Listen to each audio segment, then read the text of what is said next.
Sweet, wonderful you.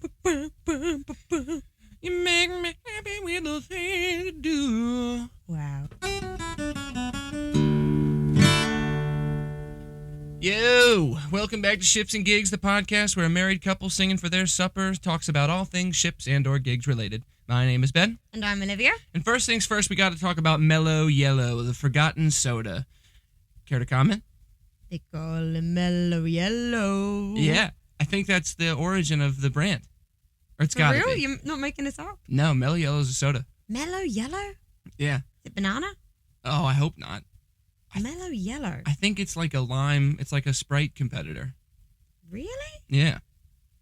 They call it Mellow Yellow. Mellow Yellow drink. Oh, but there's no W. Oh. It's cool.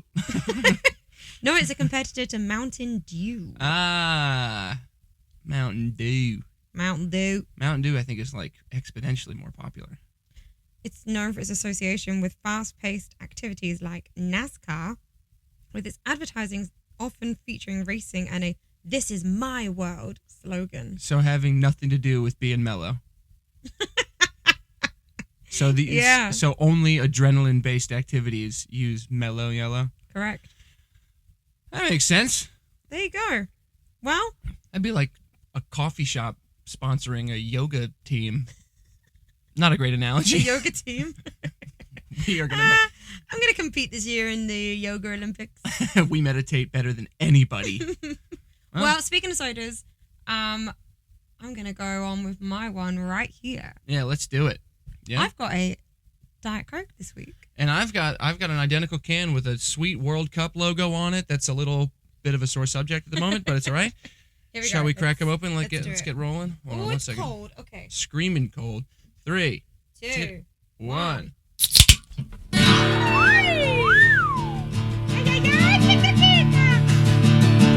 Got a name? No. Got a theme? No. Got a song? How about? So.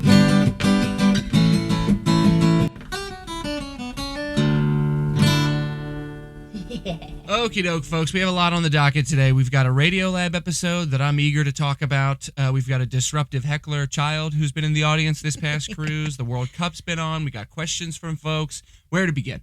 Well, first things first. I need to apologize to our avid listeners because, according to my parents, a few episodes back, I misspoke and said that people from Manchester have Scouse accents. Apologies to everyone who has been echoing this. Folks, we are deeply ashamed. Ashamed. Yeah, actually, ashamed is the correct We'll be feeling. resigning. But no, turns out it's if you're from Liverpool, you have a Scouse accent. Yeah. And if you're from Manchester, you have a Mancunian accent. Mancunian. Both. So which one is Geordie then? I Is don't know. Geordie from Manchester? How do you spell Geordie? Is it literally Jordie or Y? Gordie. Ah, Gordy. Geordie accent. Right. Where are you from then? Why man? That's what they say. What did you call me? Why man? Oh, it's Newcastle. Oh. Newcastle is a Geordie accent, not a Newcastle accent? Yeah. You guys make no sense over there. And you know, while you're at it, just drive on the left. None of it makes sense. I have one while you're Googling. I'm going to tune. What'd you say? I'm going to the tune. What did you do to the tune? That I'm going on the town. As I'm doing in the tune. Yeah. Well, Sorry, that's what do goofy. you want me to Google? While you're Googling, I was watching the World Cup B-roll in the crew mess today. Of course. And as usual, they showed the schedule of all the teams for the first round, the qualifying or whatever it was, before it was the knockouts. And the U.S.'s first match was against Paraguay. Can you look up what people from Paraguay are called? Is it not Paraguay? Paraguay? I don't know. But are they What? Paraguayans? Paraguayans? Paraguay? I got Paraguayans. What are people? Paragations? I don't know. Oh, that might be. Paraguayans? Paraguay called. thinking. Or Paraguayans, maybe? Oh, yeah. You just got it. Paraguayans? People from Paraguay are called Paraguayans. Well, there you are. Wow. Culture. Yeah, culture on this podcast, isn't it? Yeah. This is highbrow, this is. Yeah. Hello, brow. Talking of highbrow. Hello, brow. Talking of highbrow. Yeah. There's nothing on it yet, but we have indeed created an Instagram account. We sure have, folks. Ships and Gigs Pod. All lowercase. All lowercase. And at the moment, it's going to look like a bot because there are 0 posts, 0 followers, and 0 following. But we've got big plans. Big plans. So... And as soon as we can film this pod, I heard was it maybe online, that like the biggest podcast platform is not Spotify, it's YouTube. Oh yeah, you did tell me The this. vast majority of people are watching their pods, which is kind of crazy to me because I can't imagine I have sat down and watched pods before, but I'd much rather have it play while I'm doing something. I'm picturing. I mean, my mum would probably have it on the TV in the kitchen. Sure. Maybe while she's doing stuff. Right. But I don't think she would sit down and watch us. Maybe. I don't know. If we had like guests maybe, or which is not out of the question. We do talk about having guests all the time. We're not against it. But like if we had guests coming on and it was closer to a talk show. Maybe, yeah. I can see watching it. But if people are just sitting and hanging, here's the other reason why you might want to watch it. Because a lot of times on pods, people will reference something and then they'll bring it up. Or like... there's this podcast called Your Mom's House that I'm a big fan of, and they watch videos the whole time. And the audio of the videos is still funny. Mm-hmm. And they talk about what they're seeing or whatever, so you can still get a lot out of listening to it. You're going to feel way more involved if you're like, feel like you're there. Totally. Like there's so many... we should set up a camera so there's like a microphone facing it. So it looks like you're in a chair like with us. Oh, that's a great idea. And we look at that mic and we go, "What do you think?" What do you think? We nod. Oh. What? You can't say that. We're going to edit that out. Okay. Yeah. Jeez. That'd be fun. That's a cool idea. Yeah. I don't think anybody does that. Well, heard it here first. Watch out, Rogan. Something else I've found out this week that I have been saying wrong. It's not just about accents. But there's a phrase that I always thought was "wee donkey." Wee donkey is what I always thought it was. And we found out that, well, Liv said it, and I said, "What are you saying?" Wee donkey. And we Googled it. She goes, "Yeah, that's the phrase." Googled it, and even Google AI was like, "That is not a phrase." Gemini was like, "We scoured everything in the entire universe. That is not a phrase." Well, maybe it should be. Poor little donkeys, eh? Yeah, not represented enough in phrases. It was, I think the phrase you were thinking of, or maybe that you had heard, was "woo doggy." Yeah, probably. And I don't know where that one comes from. I don't know why anybody would say either. It's not like doggy makes more sense. Wee donkey. I mean, you know. But Love it. You said it with enough confidence that I was like, I don't know, maybe that's a thing in the UK. Nope. Mancunian is a word over there for some reason. Maybe they say "wee donkey." Why, aye, man. Hey, speaking of phrases, a number of folks have DM'd me on Instagram to let me know that swole whip is a clever play on Dole Whip. Yeah, who knew? A lot of people knew, actually. Everyone but us. We're literally looking at it going like, it must be a play on like Bowl Whip or Coal Whip or, Mole Whip. And then, as predicted, somebody was screaming at their phone, "It's Dole Whip." Which also helps explain the flavor. We kept thinking it was like a tropical, creamy flavor, like maybe pineapple-y. Sure enough, Dole Whip was a pineapple-based dessert. Oh, really? Yeah. Oh. So there you go. So it's actually like a totally understandable product. And all we're right. going... Well, big up, Bucked Up. Big up, Bucked Up. Let's play that ad just to remind folks what discount they can get. Yeah, that's a good little segue, folks. We'll be right back after these messages. Hey, folks, I'm sure you're sick of hearing us say it, but it's just the truth. It's tough being jacked. That's why Olivia and I applied and became ambassadors for BuckedUp.com, so we could partner up with an amazing supplement company and stay the athletic actors we are. If you check out their website, BuckedUp.com, You'll see they've got something for everyone, whether you're already a gym rat or you're someone looking to make fitness more of a focus in your life.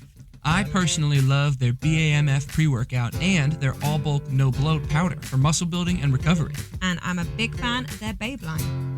Use the link to their website that's in both Olivia and my Instagram bios. It's also in the podcast description. Or use code SHIPS20 at checkout for 20% off your order. Again, there's a special store link in the description or code SHIPS20 at checkout for 20% off. Shop BuckedUp.com today and feel like $1 million. Better than £1 million. Whew. Now, I will admit, I don't take the Swole Whip. No, it's a Swole Whip or is it all bulk, no bulk? Wait. That's Swole Whip is the flavor of the all bulk, no bloat. I said all bulk, no bulk. Very good. I know my stuff. I don't take it, but after Ben has had it, I think his breath smells like tuna. She's leaving out so much of the story. The problem is that it's not a problem. The way that they suggest I love tuna. Tuna's all right. Yeah. The way that they want you to consume it is either, let me make sure I'm reading this right. It's either an hour, I think, before intense exercise. Is that right? Or it's just on an empty stomach. Mix 1 rounded scoop into 8 to 12 ounces of water and consume on an empty stomach, period, full stop.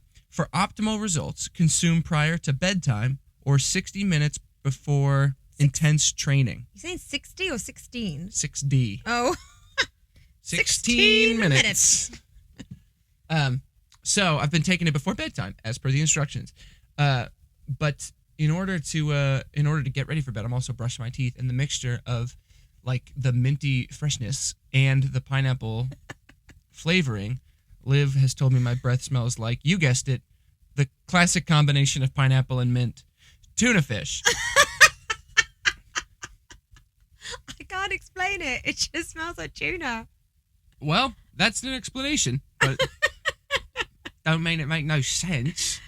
Have I said on here when, I think I might have done in Florida, when I first got to America and I was asking where the tuna was? I don't think you've told it on this pod. I no. haven't. Oh, it was when I was in Tampa. And I just couldn't find tuna for the life of me. So I asked this guy and he was like, what? And I said, tuna? What? He said, like the fish in a can? Tuna? And he's just looking at me and I'm like, Tuna? And he's like, oh, you mean tuna. And I was like, really threw him for a loop.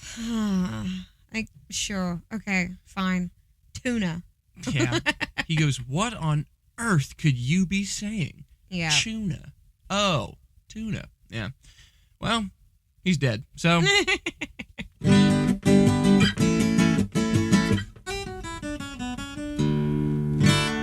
I really want to talk about this Radiolab episode. Go on. Go for it. So I've mentioned before, I think just once, how much I love Radiolab. I think it might be like one of my favorite things, period. Can you describe what it is? Yeah, Radiolab is a podcast that I listen to. They put out episodes every week, but they do a lot of replays or reruns of older episodes. They're like heavily produced.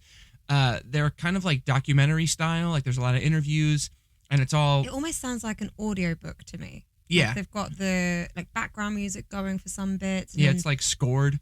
I really enjoy how like they'll be talking like this and then they'll be referring to maybe an interview, but then instead of just saying what the person said, they'll play you a recording of that interview like in the middle of you talking. Like I think that's really cool.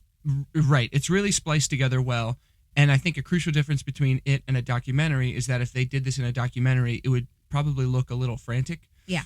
But in the audio setting, it works really well. Mm-hmm. It's all nonfiction, and like a classic Radiolab would be about like some aspect of human nature or some aspect of science, and they break it down to like a really granular level. Mm-hmm. And there's usually something really profound in that. Like a really famous episode they did ages ago was about how like the way that we perceive color, the spectrum of color, and how mantis shrimp have like some huge number of rods and cones or something in their equivalent of eyes, and so they have like a huge color spectrum, meaning they can perceive colors that we couldn't even comprehend. which is like, I mean, I'm fully butchering the episode, but that's the kind of thing they would do. Sure. They would do an episode about mantis shrimp one week, and then the next week it would be about like the controversy about changing Mississippi State's flag. That was one that I listened to a couple years ago. And they're equally thoughtful and profound, and they're really well researched, and I just love them. I've been listening to Radiolab since high school, and I want to say that like 90% of how I talk or 90% of what I reference in daily life is something I learned from Radiolab, as opposed cool to that they've like broken it down to something like very bite-sized. Totally. Like thoughts. And this episode that I just listened to today was a rerun from 2020. And I'm going to play the entire thing for you right now. What? No, I'm just kidding. No, it's called Atomic Artifacts. And this is a good example of one that's not scientific, despite the name. So this episode is about how in the 50s, when the Cold War was breaking out, there was plans put in place about like what to do if there was a nuclear war. If a nuclear war broke out. And at the time, with the, advancement of weapons at that time, nuclear war was something that they were like, you can survive past. If you're in a bunker and if you protect well enough, after a certain amount of weeks, you'll survive it. Okay. And so the concept of what they followed in this episode was all the things that the government had decided should outlive the nuclear war.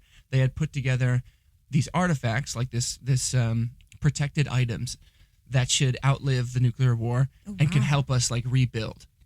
Oh, wow. And so the things on the list that I remember off the top of my head were the Constitution, the Bill of Rights, and the Declaration of Independence, those documents. Okay. Then there was a log from a warship in the Civil War. I can't remember the name of the ship. Like a tree log? No, like a captain's log. Oh, okay. Like cut down a tree. And then this piece of wood was from a boat. No, but it was like, and they talked about like, why might that be? Yeah. Another item on the list was it was Lincoln's medical records from right after he got shot. Okay. Weird, right? And so they're talking about like, oh, isn't that interesting? Why might that be? And the producer was talking about his theory why. But then the rest of the episode was him on the street trying to get a common denominator. What would people put in the? I keep wanting to say time capsule, but that's sure. But that's kind that's of what the it concept. is. Yeah. But It's protected. Right. And he was like, but specifically to rebuild the world. Well, that's kind of the crux of the question. So the assumption is whatever you're saving should help rebuild America. And he was like, a crucial difference here is that the goal is to preserve America as an idea. Okay. Preserve the country instead of anything else. He's like, the government at the time was trying to put together these artifacts that would preserve America. Mm-hmm.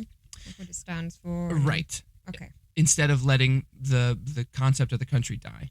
And then he was hoping going on the street that he'd find like that a lot of people could agree on one thing that would help rebuild America. Uh-huh. And of course, nobody agreed. Everybody had different ideas. And like the fundamental question is, what do you think symbolizes America? Or what do you think symbolizes your country? And so many people disagreed. But it was just so stinking interesting. Can you think of any examples that people gave of what they suggested? Yeah. One was a concert recording of the Newport Jazz Festival in like 1970 something. I'm not sure. Guy who just wants to say he knows. I'm actually the guitar player on that one. Actually, I think that should be preserved. My band's debut album should be on there. This book I wrote, my novel. Yeah, that's important. That's so funny. No, it wasn't. She wasn't featured on it. The lady that suggested it. A lot of people said flags, and then one lady was like, "Why on earth are you trying to preserve anything that would rebuild the country that went to nuclear war?" That's an interesting point. And it's thought provoking, isn't it? So, folks, let me tell you this: if anyone from Radiolab, for whatever reason, is listening to this pod, you could pay me $20 a week, and I will work for Radiolab in whatever capacity you want. I just love them. I think what they're doing is so important, And yeah, I don't know. I needed to get that out. I listened to it, and every episode, I finish listening to it, and I look around and I go, I got to talk to somebody about this. That's great, though. It just sparks them more thoughts and conversation, and totally. That's very cool. But here's what's interesting. Also, sidebar. Before I put on Radiolab, I was listening to another pod where a happiness expert was talking. Oh, yeah. And I don't remember a lot of his points. It's all interesting. He has loads of sound bites that are just like little fun facts about human nature. But one of the things he said was that like everybody has phones, and that's the biggest problem. He's like, get rid of your phones. It's the simplest solution. Like, there's so much data that says you're happier without your devices. And sure enough, I click off of that pod to go listen to another podcast, and I go, this is way more interesting. And it just completely negates his point. But I don't know. It's just, I thought that was thought-provoking too. That is interesting. I don't know if I agree with that. I just think it's everything. I don't think you can say that the phone is purely negative or purely positive. No, because I think it depends on how you're using that device. Right. For us, like when we're away, the phone can bring us immense happiness if we're talking to friends or family or connecting. Totally. It can also, if you're, doom scrolling, it can make you feel really far away and behind. And I can totally see that is detrimental. Totally. Yeah, he was saying that the phone has eradicated boredom. And to eradicate boredom is to eradicate creativity and rumination. And he's like, that is why there's, higher rates of depression or whatever. He's like, people can't be bored anymore. I have heard that, it's like with the parenting styles and stuff, they're saying it's a good thing to not constantly give your child endless things to do. Mm-hmm. Let them be bored. They'll figure something out. Mm-hmm. Creativity will come. Yeah. But if you're constantly like, oh, here, have this. Oh, here's an activity. Oh, that's finished. Okay, move on to the next thing. Then they don't really think for themselves of like what to do or games to play. Or they won't innovate. And that was kind of his point. But yeah, I don't know. I just don't think you can say it's the pure culprit. I just think it's too complicated. Yeah, everything definitely. that the phones bring, and specifically social media. But anyway. Talking to kids, we had a child heckler. Oh my God. Will the owner of a 10-year-old kid from Chattanooga, Tennessee, please retrieve your child and never let them back on the boat again? Oh my gosh. Yeah, this kid No shame on Chattanooga, by the way. Chattanooga, Tennessee, it rules, but this kid is a pain. Yeah, we've since found out he's 10. 10. 10. 10. We only know that because he was heckling the comedian that was doing a family-friendly show, to be fair, and she did very well. Yeah, honestly. She did a great job with keeping the audience on side, I think, while still trying to maintain her show. But no, to put a bit of context, our first show was Sail Away, and I didn't speak to this kid before we started. I think Christian had, though. Yeah. But he was singing along to all the songs, which I love. Like, I think we all are like, oh, that's great. He's singing along. Like, I've no problem. Laughing at the jokes. Yeah, I've got no issue with kids being in the venue. If they are there and they're enjoying it, often they are better behaved than the adults. Mm-hmm. So that is fine by me. And then I have a bit where I'm talking about, I'm English, but I often get mistaken for being Australian. And he's like, yeah, I get that. Or something like, he starts like, I can understand that. And I'm like, okay. And so I'm like carrying on. And then I said, has anyone been to Australia? And he's like, I'm going to go next year. And he just starts chatting. And I think, and we've given you permission to talk now. Okay. And, I mean, what are you going to do? You can't be like, hey, Freddie Jones, shut up. I think I just was like, that's great. Happy for you. Okay. Right. And then moving on.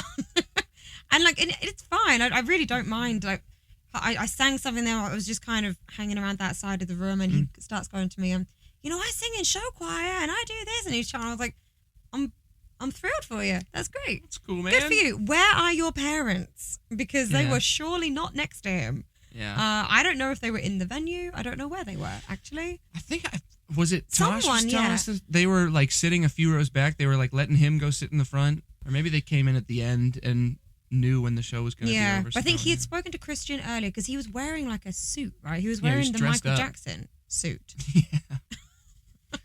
And Christian was like, "Oh, you got to come back for our other show because we sing Billie Jean."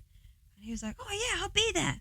And then he wasn't. But yeah, then he was shouting out to the comedian. This comedian was talking about how if you're in the bathroom, in the stool, like if you wanted to hide any sounds that might be escaping you. And she was like, I might remember it was a family friendly show, so a lot of the jokes were toilet behavior. Well, also she was, for more context, not only was it family friendly, but there was a lot of families there. Like there was a lot of kids in the audience. Yeah, lots of kids. And the difficult thing with kids is that if they're not interested, they're not going to fake it. No. And so there was a whole side of the room that was just really disinterested looking children. Yes. And so she was like fighting to get their attention. And I suppose comedians, they can either be like, hey, what do you guys want to talk about? And like involve them, or she can just like ignore them and go to the other side of the room. And she chose to like interact with them. Yeah, yeah. Which I think was a smart move. Yeah, it was good. But I think, it gave this other child the impression that he could just... Who appeared from nowhere. He wasn't there from the beginning. As mysteriously as he arrived, he went away. Oh, there's the kid. But yeah, she was saying like, oh, well, maybe if I'm in the bathroom, I might get my zipper of my purse and be like, zip, zip, zip, zip, zip, zip, like, and just trying to get them to laugh. And then what did he say? Oh, well, he kept calling out stuff like, sometimes I'm in the bathroom and that happens, or something like that. Like he's like talking to her. Just constantly. And so Allison goes, well, what do you like to do to cover up a fart? And he goes, I do it, and then I go, hey, stop! I have a lighter, and I will light it up and blow up the whole school. Everyone goes, yo! And I mean, what do you do? She was just like, you're cute. Where are your parents? Yeah. And he said, oh, they're in their room. I walked past here and I thought I'm going to go in here. And they said, okay. And she was like, okay. And they probably said, good riddance. I know. This then, kid. Later on in the show, I guess he's here with more than just his parents. I think maybe cousins or sisters. This like teenage looking girl comes up behind him and is whispering. I guess they're talking about dinner or whatever.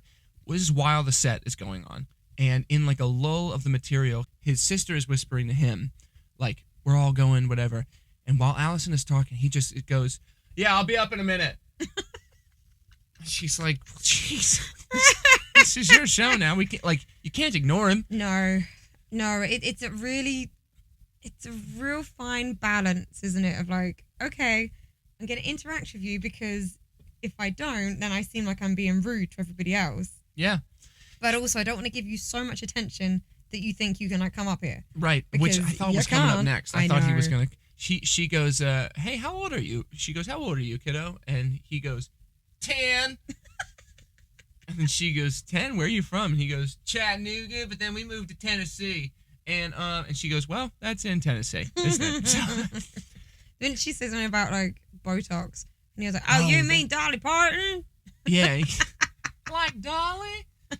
Yep, like Dolly. So, it's just, I felt so bad for Allison because her whole set then became dealing with this child. But she did very well. Yeah. Was it the same show?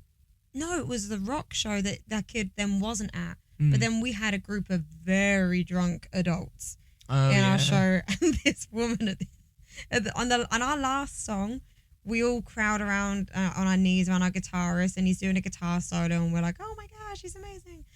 And we turn around, it was like a horror movie. This lady was just stood there, arms crossed, like wide-eyed looking at us. Just like studying Javi. She was a doing... meter away. You think, oh my God, where did you come from? I think my favorite thing to see in a drunk person is when they do the classic drunk thing, which is try desperately not to look drunk. Mm-hmm. And her approach was like the analytical drunk, where she's clearly like her eyes are absolutely faded, but she's standing with her arms crossed. I will focus. Like looking at Javi like, oh, it's fascinating. The music, when you just like, if you like listen, it's just like, oh, it's like good music. She was just so close to us, and I had no idea she was there until I turned around. And then obviously Katia, our stage manager, was like, you can't stand here. You got to move. What? Ma'am, I'm gonna have to ask you to move. What? Why? I can't hear you. They're playing. I don't care. I'll stand here. I don't care. As singers, a constant concern of ours is our voice. Whether we're in a show, auditioning for a show, or out on the town completely unemployed, it's always a priority to keep our voice in shape. That's why we reached out to MyPurmist, and we were so excited at their generous gift, 2 portable MyPurmist steamers. The name of the game in vocal health is hydration and recovery, and these steamers are a game changer. They've become a staple to our routine. We love doing a quick 15-minute steam at least once a day, and the effects are immediately noticeable. If nothing else, the sense of calm and reduced stress alone does wonders for your vocal folds. Top tip, it's best not to speak for at least 15 minutes after you steam. You heard that right. Every steaming session means at least 30 minutes of quiet time from your wife. Hey! Sorry, sweets. You want to steam? Oh, yeah, all right then, sure. Yes! Head to mypuremist.com and get yourself one of these top-tier portable steamers. That's mypuremist, mypurmist.com. Happy steaming! Well, folks, elephant in the room. The most recent World Cup match was not in our favor. Wah, wah. We watched England lose to Argentina, which means the final will consist of Argentina and Spain. Yep. 2 juggernauts in football. We've got to listen back to the last episode. I think I called it. Did you? I think I did. I don't have the last episode downloaded. That's all right. We'll listen. Not to toot my own horn, but I think I did. Not to kick me own go. Oh, that would suck. Oh, that would suck. Yeah, so now Argentina came back, and I don't know, it's so fun to watch, but unfortunately, the more invested you get, the more of a bummer it is if your team loses. And honestly, a little part of me did think, it's better to lose now than in the final. What makes you say that? I don't know. It just makes me feel like they'd be less disappointed if they're like, nearly, rather than, we were so close. Yeah. And they've still got another game. They're going to still go for bronze. Oh, so it'll be them versus France? Yeah. Oh, that's fun. Okay. And we're back invested. I didn't know that game was happening. Mm-hmm. When is that? I don't know. Let me have a look. I didn't realize there's a bronze. Yeah. I thought it was just, They said that at the end of the game. I thought they were just being supportive. Oh. Like. I hope there is. Well, since there's points, I thought maybe that they were saying that because they had scored more than France or something, that they'll be, awarded bronze. Saturday. Oh my gosh. July 18th. In Miami? Miami. Oh my gosh. 5 p.m. Wow. Well, that's kind of cool. We'll be in Miami at the same time. We will. We won't be seeing that game, unfortunately. But we won't. Maybe we'll watch it. When's the final? Oh, God. What am I, blatant? I don't know. Google assistant? Yeah.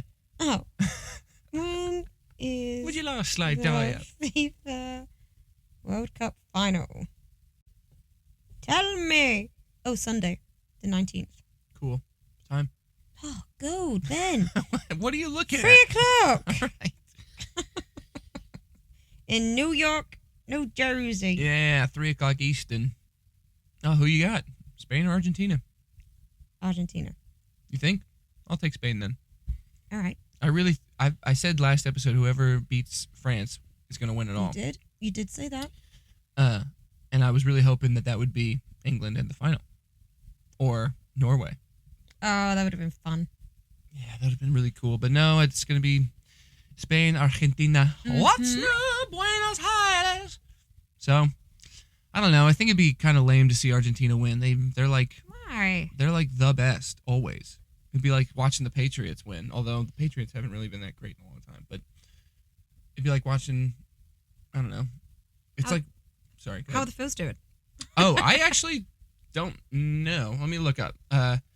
They were only 2 games back last time I checked, and that was before the All-Star break. How? Just thinking as a segue into teams, seeing as I feel like I've reached my fill of football. There we go. So, the Phils are 2 games back from first place in their division, and they are only 2 games ahead of the Marlins, who are in third place. They have one less win and 3 more losses than the Braves, who are in first place, which is how they got to 2 games back. So I don't know when their next game is, but 2 games back is pretty close. Okay. And we're only, I guess we're like kind of halfway through the season, a little bit more than halfway. So all that to say, things can change. I can't say I know a lot of the stats recently. I've only been looking up the records. I haven't been watching a lot of highlights. But as I said before, second place is the sweet spot. Competing for wild card, the Phils do better when they've got a chip on their shoulder. So let's hope they stay that way. Stay hungry. I know Bryce Harper and Kyle Schwarber were both in the home run derby. Both of them lost, but they both hit a lot of dingers. Dingers? Yeah, means homers. Ding, ding, ding. Dingers. There's a dinger. Anyhow, yeah, go. Come on, Phillies. Yeah. So we're now that our other red and white team, England, is out, we're rooting for our favorite red and white team, which is the Phillies. Yeah.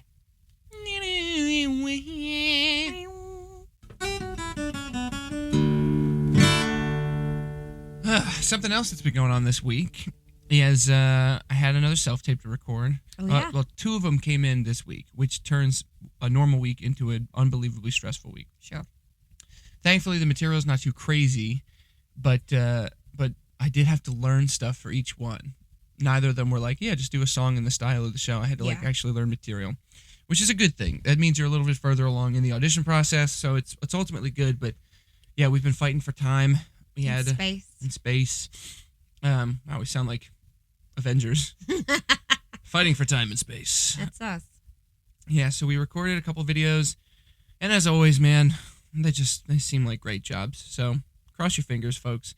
We had to record a song and a side, which is pretty standard, and then I have to learn this song in Gaelic for tomorrow. I'm gonna have to record that sometime between now and tomorrow afternoon. I'm gonna have to know Gaelic, and I don't know how I'm gonna do that. You can do it. I think tonight, after the show, what I'm gonna have to do, they sent a recording, which is helpful. I'm being dramatic when I say I have to learn Gaelic. They sent a recording, and I'm gonna have to sing like 16 bars or so in Gaelic, something like that. Would it help us to write it like phonetically and just hold it up Exactly. next to the camera? That's exactly what I'm gonna have to do. Great. They sent a recording of it, and so I'll just word by word, I'll just write over top of the lyrics the phonetic pronunciation.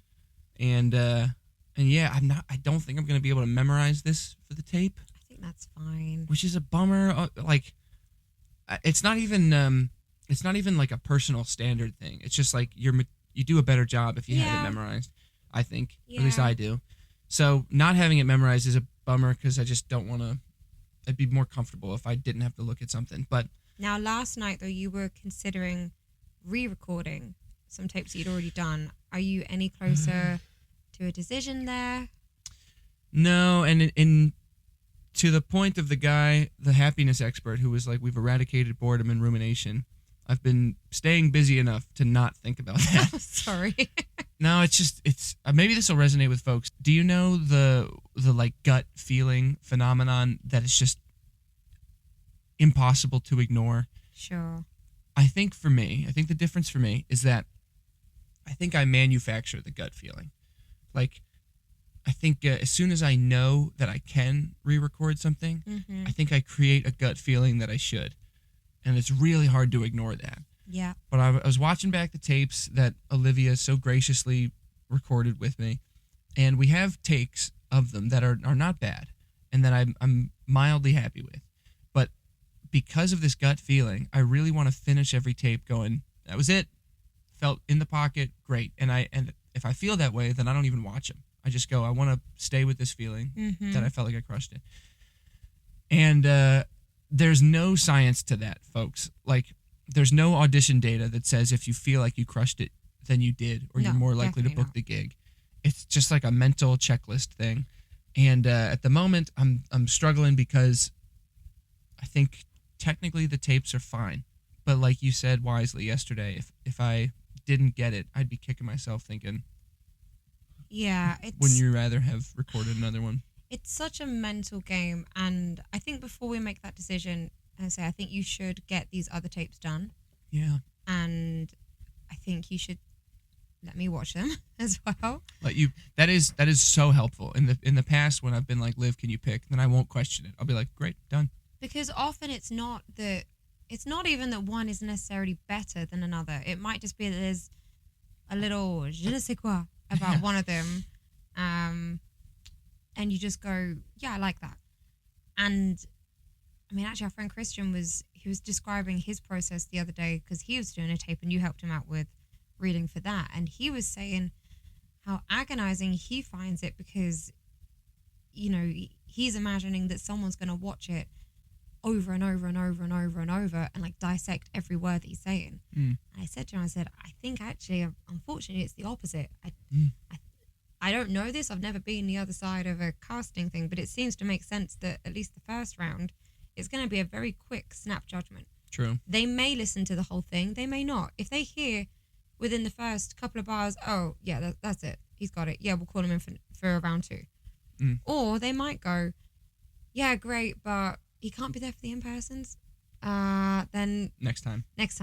And it's not even about you being good or not. It's just that they have so many people. They have to cut it down somehow. Yeah. And that sucks. But so there's a big part of me that thinks, well, why are you, not you, the universal you. Yeah. Why spend all this time agonizing over something that if you go, yeah, I think it's good enough, or like, oh, I'd be happy with that in the room. I think it's what you often will turn around and say. Forget gut feeling. If you're like, yep, I'm happy with that. Yes, you could look at it and go, but in an ideal world, I would change that one note, or I would switch something a little bit there, or I would make a different choice. Yeah, you can go back and you can, but then by doing that, you might then make a mistake somewhere else down the line. And then you're like, oh, well, crap, now I need to like look at doing another take. And by that point, then you're vocally exhausted. Yeah. And at the minute, we're doing 5 nights out of 7 of rock shows. Yeah. But we don't have time to be exhausted because we're already doing a job. Yeah.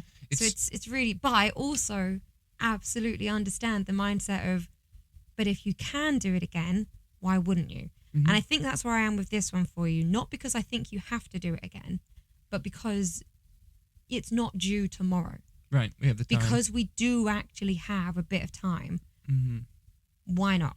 Yeah. If we can, I think what you've done, from what I remember in the room, I remember thinking it was great. And it was exactly what for me, I mean, I'm not the casting person, but it's exactly what I would think the part should be doing. And vocally it sounded great. I thought you were strong in your choices. And I just think I would think you would be very happy sending those off. Yeah. But if we've got the time, then we can go, okay, let's do it. And I don't think you can lose there. Whereas sometimes you don't have very much time to be able to play with that, and you go, I've just got to send it. Yeah. And that's not always a nice feeling. This is how you end up at home doing 6-hour recording sessions. And for like a minute, and you think, how has it taken me that long? Exactly. It's such a mental thing. And here's the lunacy part. I'll see the breakdown and I go, this shouldn't take too long. Famous last words. Every time I go, this won't take too long. Now, I have not done a self-tape in a long time. Yeah. I am not looking forward to having to go through that again. I am and I'm not. Like, well, I want to be seen for things. I want to, audition. I mean, think of the perspective you'll have, though, having helped me make tapes and prevented my hair from growing gray. It is so much easier said than done. Well, I know, but, like, I think you'll, hopefully, if I'm helping you with the tape, I'll be able to go, remember where I got in 2 hours. Let's not get there. That's true. That's true. That's I've still been part of the process for a while. Yeah. That's true. It's I don't know. There's times where the constraints are so helpful. Like, I think a blessing would have been, these tapes are due tomorrow, and I go, great. I got an hour. That's all I can do. Yeah. And there's other times, like, it seems like a fortunate thing to be like, you have the time to do it, and I think ultimately it is. It is. I wouldn't want the deadline turnaround, but I just mean this win-win, because you've got tapes that are definitely like 100% good enough to send. But you've also got time to go, let's just see if I get that feeling. And if I don't, now I've got choices. Yeah, there's like I don't know if this will make sense to anybody, but there's like a not confidence, a security Mm. in the choices that I didn't feel. Like, I watched the tapes, and it's a comedic part, and so I'm watching the tapes, and I'm going like, that makes sense. What I did there makes sense, and I can see that somebody might find that funny, but I still feel like we're performing it, Mm-hmm. and I really want to feel like it's just happening. It's like a goal that you can then go into recording. You're not just going into this next recording session blind of like, oh, well, I'll just try something else. Yeah. I think you really need to look at it, study it, and be like, okay, what do I want to change? That's true. When we started recording the other day, it was literally like I stood there and I go, okay, What do we do? what do we do here? Let's see, where am I at the moment? What are we doing? And and sometimes that works, but I think for you, maybe that's where you're feeling like actually you feel like you needed to do a bit more work prior to taping. Yeah, I mean, I think what I'm struggling to find is a certain energy that I'm trying to replicate, and replicating something is probably not a smart move. But there's a certain energy in this character that I'm trying to find, and it's just more difficult for me than I thought it was going to be. I think you're in a really good spot where you've got tapes you can send. It's not like I've got nothing. Right, true. The other thing that's so difficult about recording over and over again is that maybe this will resonate with some actors listening. At like the 25th take, when you're like, I'm going insane, sometimes you like find something and you go, oh, well, now I got to start it. Now I can't send it without doing this now. It's like, oh, all of those other ones are completely void. And you know what I would love? What I would love is data, which is impossible to find, but data on the average watch time of each self-tape. Like, do most casting teams watch the whole video? Or is the vast majority of folks watching just the first 10 seconds for something?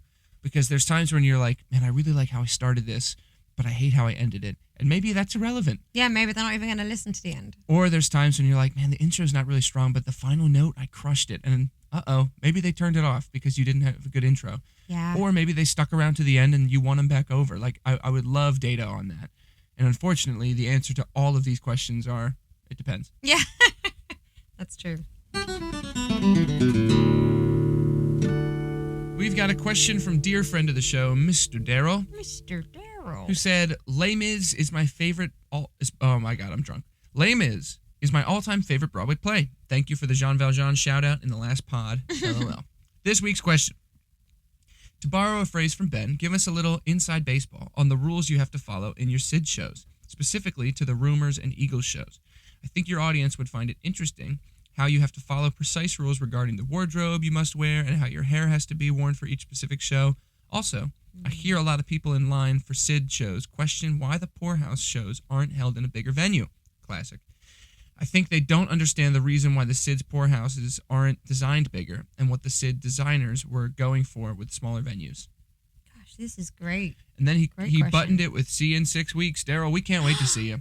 He's coming back. I think you're going to be on board when my cousins are here. Oh, fun. Fun.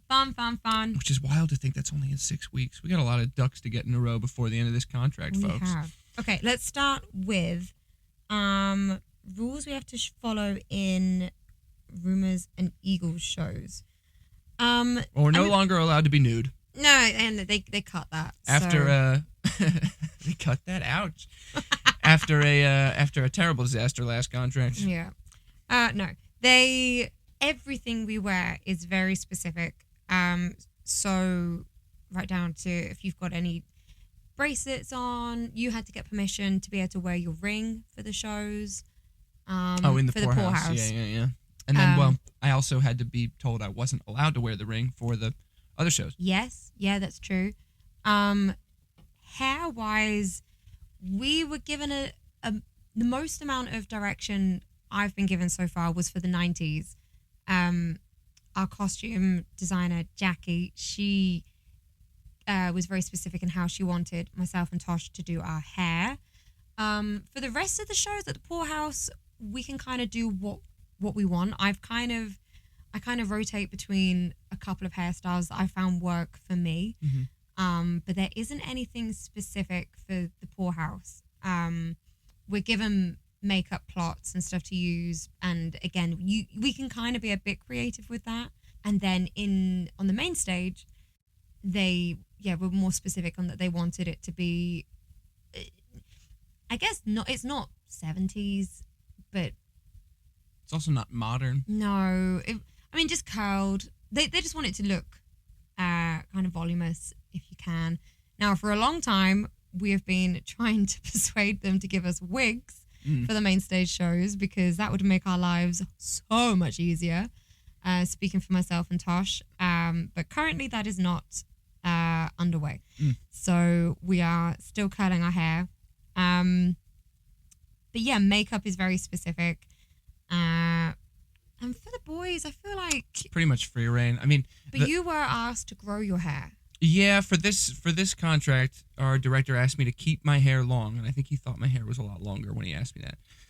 But since he asked, I just didn't cut it from then on. It's growing pretty quick. Yeah, it's about as long as it's ever been, if not the longest right now. But so that was the only time I've been told something to do with my hair. But as far as styling it, the only constraint that I've ever had is I have to wear a bandana, the bandana that they give me for each rock show. Yeah. Other than that, like, I can comb it or have it messy or whatever. Like, I can do whatever there. And there's other, like, props or hats that that Christian or the crooner track has to wear. That's kind of it. Style-wise, mostly, I'll tell you this, mostly they just say don't change the color. Yes. Oh, yeah. Or at least without permission. They're usually cool with it. But I think that's across the board with any of the shows. However you look when you turn up in Tampa and whatever the look they approve for you, they expect you to keep that consistent. Sid Norman's, we do have a little bit of leeway. Like, technically, you're not supposed to get any tattoos on a contract. But can neither confirm or deny if that's been followed. But then we've been told, like, you know, unofficially by our creative teams that they're like, it's fine so long as it doesn't, you know, it's not offensive, so long as it's not just can't be a problem. Don't bleed into your costumes. Right. But yeah, sure, if you want to get a tattoo, like, it's a rock show, it's fine. But of course the rules that we follow as our show do differ from the grooming policy for the ship. Yeah, true. So at the minute, I mean, there's a new musician on board for Elton, and her hair is shaved on the sides and long, like in the middle. What do you call it? Mohawk? But it's not mohawk. No, I guess it's just a really a low side buzz, I guess. Yeah, but that's not technically allowed in the ship. We've had dancers that have got blue hair. Well, one of the musicians has a nose ring, like the is it a septum? Yeah. And you can't have that. But it's all like under the umbrella of entertainment. It's like it's fine. I think they would have an issue if my hair was blue, or if I had like a face tattoo. Oh yeah, that's true. Like extreme anything that's like things. offensive, Right? to people. Now for the guests, you can do whatever you want. Yes. And boy, have we seen people enjoy that rule. But yeah, so I would say our rules are a lot more strict, like, on the board in general rather than Sid Norman's. Mm-hmm. Now the venue itself, yes, Sid Norman's being bigger is something that we have heard since day one. Since day one, and actually we've performed now on 3 different ships. Our first one, the Breakaway, I think we didn't realize how lucky we were to experience the banquettes. If you remember those, they were like booths, and then behind those booths there were like bar stools. It gave us as performers options to kind of jump up onto the tables, and that was a lot of fun. And for the guests themselves, I think anything where there's a variety of seating it feels more exclusive and exciting. Like, if you get to sit in that bit, you're like, ooh, I don't know, just even if it's not even the most, I don't think the banquettes were the most comfiest to sit on. I don't think they were the best seats, but people would make a beeline for them because it's like, oh, that's different. Yeah. Same thing as on the Prima, they had couches. Yeah. I don't think they were the best seats in the house. No. But it was a bit different and a bit of a novelty, and being like, I want to go on the couch. Yeah. Whereas now, we just got seats. Seats and a lot more standing room. Yeah. Which is, I don't know, it's just a different approach. I don't really understand how they decide that, to be honest with you, because it's not like while we were on the breakaway we ever were thinking, oh, you know what would be great is if they did whatever, and then we saw that on the Prima. It's just like a different approach. It's almost like they're just conducting an experiment. Like there's no, it doesn't really feel like there's much logic, but of course we're not the ones making the decision. I'm sure somebody was like, this will be great for XYZ, and we just have not seen that result. I mean, we had heard that they took the banquettes out of the venues because they were able to get 4 or 5 more chairs into the venue if that happened, which feels negligible. And as I say, it's such a more of an immersive experience when you have those types of seats where we can jump up onto them. Yeah. It feels like a different show. Also, having just standalone seats everywhere is how you get the problem of people moving seats. Yeah, you can't move the banquettes. Yeah, they're honestly, in place. try your best. If you can move the banquette, you deserve to. You deserve to have whatever seat you want. Yeah, that's so true. I just have the seating. What are you going to do with it? Yeah. Yeah, in places where you can't move them. And the seats that you could move were far enough back that it was like, it doesn't matter. Yeah. What are you going to do? Move it an inch to the left? Yeah, who cares? It's a shame. Since day one, we've been told you need a bigger venue. And I'll tell you what I've told guests before. And there's logic to this, but there's no factual evidence. I've been saying that people have wanted a bigger venue in SIDS since day one, but I think the designs for the future ships were already in place before SIDS became more popular. And so I feel like the bigger venue can only be combated by putting shows in the theater instead of building a bigger venue. And maybe in the ships in the next 5-10 years or something, maybe they'll have a larger venue for SIDS shows. But at the moment, it's just all we can do is we can't change the walls in here yet. I think the reality is that I don't think the space is the problem, because I mean, it could be a bit bigger, but there's still only going to be 4 singers running around. Sure. We're not going to be able to entertain and be in more places. Mm-hmm. What you need is a better designed venue with the seating. So you could have, it doesn't make sense for us to have the low chairs at the back like we do in the venue at the minute. We should have higher chairs. So then you've got more opportunity for people to sit and be able to see the show. Mm-hmm. When you had the banquettes and then you've got tables behind them, and you can I think there's better ways to configure the venue with seating that would make the venue, it would still feel packed, but I thought that's what they wanted. I think when it first started, they wanted it to be like an intimate gig feel. They wanted it to be squished, like a 70s club where you're getting in, the Cavern Club in Liverpool. We went there and it is tiny. It's also there's so much obstructed view. Yeah. It's I think on paper it's like a bad venue. Yes. It's just cool because it's underground. Yeah. And I guess at the same time, there's a lot of obstructive view in SIDS. But I think that would be my solution. Yes, a slightly bigger venue would be good, but I don't think it could be too much bigger. Mm-hmm. Otherwise, you would need, you could do with 2 bars, maybe. I guess if you had a bar both sides, that would be cool. That could work. But you're then going to need another entrance or exit, which again would be a good idea. Mm-hmm. I think you just need better configuration within the venue. Yeah, I've said all along, if I could redesign it, I would have a balcony area so you could have seating above and you would then still see all the interactions. That would be awesome. We wouldn't be interacting with those people specifically, but having that mezzanine, I think would be a very cool addition. A balcony would be awesome. But of course, this is Dream World just making it up. We're just rambling on here.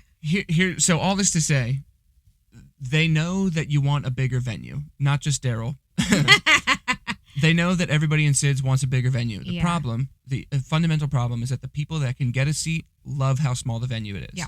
The people that can't get a seat are naturally upset about it. Well, when we first started, I remember T, our director, was like, people love to think that they've discovered this secret club. Yeah.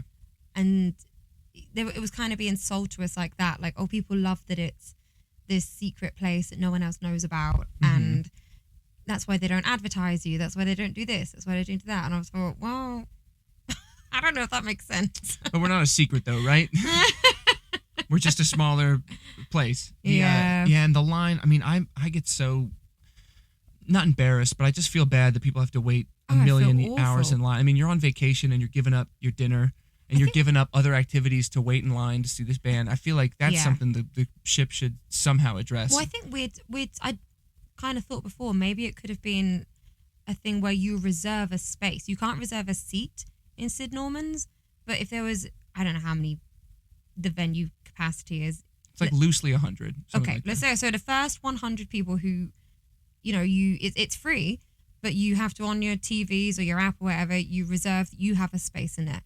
So the line you don't have to line up, but then I guess you would have to line up if you wanted to choose your space.